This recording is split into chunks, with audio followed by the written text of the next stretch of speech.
They called her just a flight engineer and laughed when she claimed to understand the SR-71 Blackbird's reconnaissance systems. The legendary pilots at Beale Air Force Base thought some maintenance tech couldn't handle the world's fastest aircraft until Soviet interceptors appeared at impossible altitudes during the deepest penetration of Russian airspace in history. And suddenly, everyone realized the grease monkey had more Mach 3 plus experience than anyone in the program. The California morning mist clung to Beale Air Force Base as Captain Elena Vasquez walked across the most classified flight line in America toward the most extraordinary aircraft ever built. The SR-71 Blackbird sat like a mechanical alien on the tarmac, its titanium skin gleaming black in the dawn light and twin J-58 engines promising performance that defied every law of conventional aviation. To the elite reconnaissance crew preparing for their next penetration mission deep into Soviet airspace, she was just another support technician,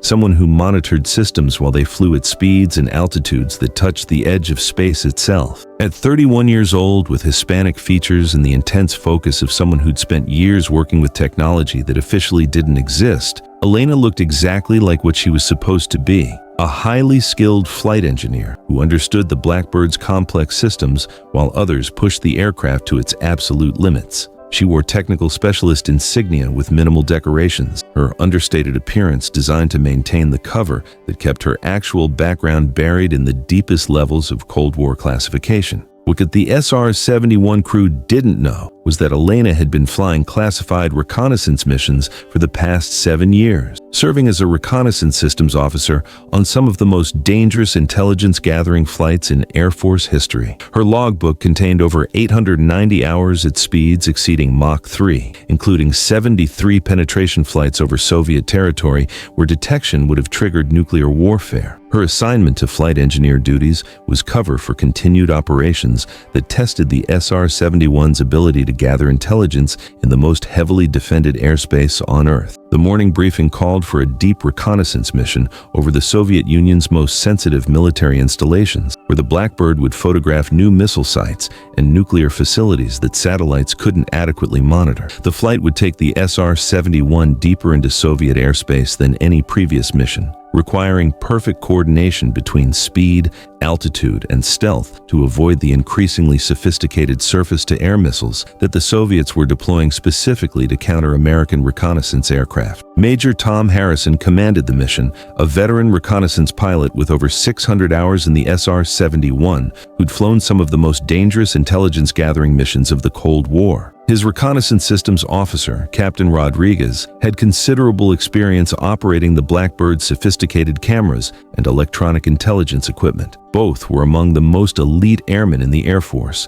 selected for SR-71 operations through the most stringent psychological and physical screening in military aviation. But the mission was facing complications that threatened both crew safety and intelligence objectives. Soviet air defense systems were becoming increasingly effective against high-altitude reconnaissance aircraft, and recent intelligence indicated that new surface-to-air missiles might be capable of reaching the SR-71's operational altitude of 85,000 feet. "We need additional systems monitoring for this mission," Harrison told the squadron operations officer. "The penetration depth requires maximum redundancy in case of equipment failure or enemy countermeasures." Elena, who'd been reviewing technical specifications while monitoring pre-flight preparations, stepped forward. "Major, I'm qualified to serve as backup reconnaissance systems officer for deep penetration missions." Harrison stared at her with the dismissive attitude she'd encountered throughout her classified career. "Vasquez, you're a flight engineer. Operating reconnaissance systems at Mach 3 over Soviet territory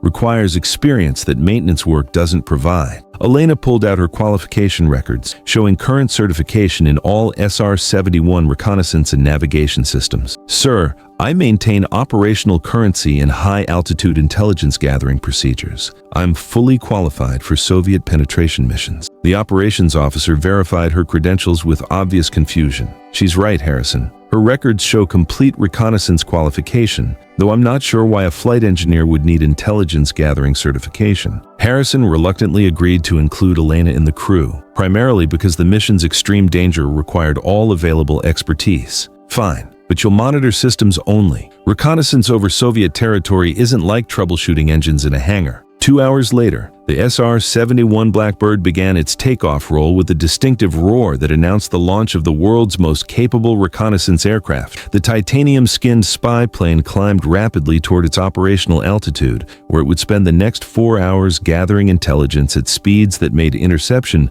virtually impossible. Elena settled into the reconnaissance system station with familiarity that surprised the regular crew members. Her hands moved across intelligence-gathering controls and navigation systems with unconscious precision that came from years of actual Soviet penetration missions. The SR-71's advanced technology felt natural to her, despite months of working only on aircraft maintenance. Habu 1. This is Beale Control. You are cleared for reconnaissance mission Tall King. Maintain radio silence throughout Soviet penetration phase. Harrison acknowledged while beginning the complex process of configuring the Blackbird for maximum stealth and speed effectiveness. The SR-71 would accelerate to Mach 3.3 while climbing to 85,000 feet, where it would photograph Soviet military installations while remaining beyond the reach of enemy interceptors and surface-to-air missiles. Elena was already analyzing Soviet air defense patterns, using techniques she'd perfected during years of actual intelligence-gathering operations. Her understanding of enemy capabilities went far beyond what flight engineers would learn, based on extensive experience with missions that had penetrated the most heavily defended airspace in the world. Habu 1. Approaching Soviet border. All reconnaissance systems are active and functioning normally. Harrison monitored his defensive systems while maintaining the precise flight profile that kept the SR-71 beyond Soviet detection capabilities. The Blackbird's performance was legendary, but Soviet air defenses were constantly evolving to counter American reconnaissance capabilities. But Elena immediately recognized electronic signatures that indicated Soviet systems were performing better than intelligence estimates suggested. Years of classified operations had taught her to read enemy radar and missile guidance patterns that could threaten even the SR-71's unprecedented performance. Habu 1, detecting enhanced Soviet radar activity. Their tracking capabilities appear to exceed previous estimates. Recommend altitude adjustment to 87,000 feet. Harrison checked his navigation systems, seeing normal flight parameters throughout their penetration route. Vasquez, we're operating within standard SR-71 performance envelope. Soviet systems can't reach our current altitude. Elena had already identified specific radar frequencies and tracking patterns that indicated new Soviet surface-to-air missile systems were attempting to engage the Blackbird. Her experience with actual Soviet penetrations told her that enemy capabilities had evolved beyond American intelligence assessments. Habu 1, Soviet SA-5 missile systems are achieving tracking locks. Their performance exceeds intelligence parameters. We need immediate evasive maneuvering. Vasquez, no Soviet missile can reach 85,000 feet. You're seeing false readings on the reconnaissance equipment. But Elena's analysis proved accurate when Soviet surface-to-air missiles appeared on radar displays, climbing toward the SR-71's altitude with performance characteristics that surprised American intelligence analysts. The Soviets had developed new missile technology specifically designed to counter the Blackbird's reconnaissance missions. Habu 1, we have multiple SAM launches. Soviet missiles are climbing beyond their supposed ceiling. Elena was already implementing electronic countermeasures and evasive procedures that she'd learned during previous Soviet penetration missions. Habu 1, execute immediate acceleration to Mach 3.5 and climb to maximum service ceiling. I can guide us through the missile engagement envelope. The high-speed chase that followed demonstrated the deadly game of Cold War reconnaissance, where American intelligence-gathering capabilities were matched against Soviet determination to protect their most sensitive military secrets. Elena's guidance proved essential for maintaining the SR-71's survivability while accomplishing the mission objectives. Habu 1, Soviet missiles are falling behind. Excellent evasive maneuvering. After landing at Beale, Harrison approached Elena with questions that had been building throughout the 4-hour mission. Vasquez, how did you know exactly how to counter those new Soviet missiles? That level of reconnaissance expertise doesn't come from flight engineer training. Elena secured the classified intelligence systems and gathered her equipment before answering. Major, SR-71 operations require understanding Soviet capabilities and countermeasures beyond basic systems monitoring. But you understood enemy missile performance and evasive procedures that aren't covered in standard training. That knowledge only comes from actual reconnaissance missions over Soviet territory. For the first time, Elena's flight engineer cover story began to show strain under scrutiny. Sir, Reconnaissance aircraft operations require personnel who understand all aspects of intelligence gathering and defensive procedures. Harrison realized he was discovering something that had been hidden from most of the reconnaissance community. You're not just a flight engineer, are you? Major, some operations require people who can fulfill multiple roles when national security demands specialized expertise. What matters is that the mission succeeded and critical intelligence was gathered. The mission debrief revealed that Elena had identified and countered Soviet missile systems that had surprised intelligence analysts throughout the reconnaissance community.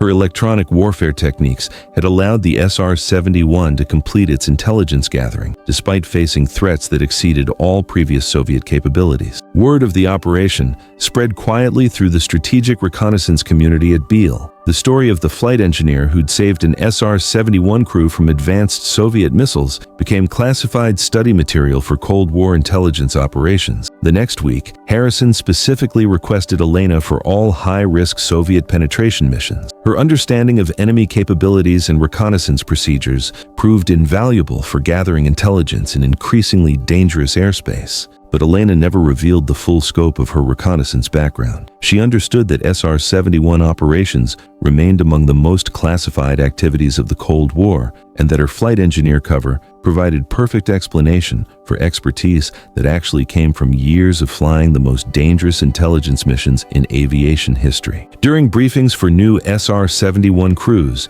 she would often remind them that reconnaissance over Soviet territory required understanding enemy capabilities that conventional intelligence couldn't predict. The SR-71 can outrun any missile on Earth, she would tell them, but only if the crew understands that Soviet technology is constantly evolving to counter our reconnaissance advantages. Months later, when Cold War tensions escalated toward potential nuclear confrontation, American strategic reconnaissance relied heavily on penetration techniques that Elena had developed during her classified intelligence gathering career. Her understanding of Soviet air defense evolution proved critical for maintaining America's intelligence superiority during the most dangerous period of superpower rivalry. Years later, SR-71 crews throughout the reconnaissance community would credit Elena with revolutionizing their understanding of Soviet countermeasures against high-altitude intelligence gathering. They learned that Cold War reconnaissance required expertise that went beyond official training programs,